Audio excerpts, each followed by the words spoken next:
Welcome back to my channel మీ యశస్విత. అందరికీ బతుకమ్మ శుభాకాంక్షలు.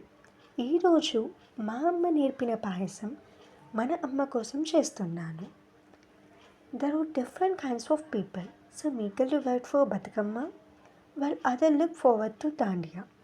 కానీ మా కరీంనగర్ వాళ్ళం మాత్రం దసరా ఎప్పుడు వస్తుందా, శక్తి టెంపుల్కి ఎప్పుడు వెళ్దామా అని వెయిట్ చేస్తూ ఉంటాము. టైం రానే వచ్చేసిందండోయ్.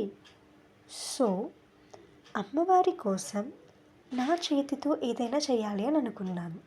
ఏం చేయాలి అని ఆలోచిస్తూ ఉండగా నాకు ఒకటి గుర్తొచ్చింది. ఎప్పుడో చిన్నప్పుడు మా అమ్మమ్మ చెప్పినట్టు జ్ఞాపకం. అమ్మవారికి పాయసం అంటే చాలా ఇష్టం అని చెప్పి. సో నాకు రాదు కదా అని అనుకొని మా అమ్మ దగ్గర సహాయం తీసుకొని మా అమ్మతో నేర్పించుకొని అమ్మవారి కోసం నేను ఈరోజు పాయసం చేశాను. కానీ ఎలా వస్తుందో నాకు తెలియదు. కానీ ఇష్టంతో చేస్తున్నాను, బాగానే వస్తుంది అని అనుకుంటున్నాను. అలా చేస్తూ చేస్తూ ఆల్మోస్ట్ అయిపోవడానికి వచ్చేసింది.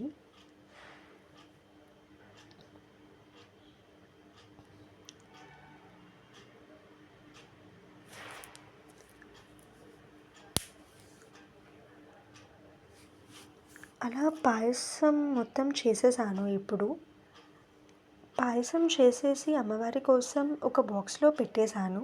శక్తి టెంపుల్కి వెళ్ళిపోతున్నాను ఇంకా ఇప్పుడు.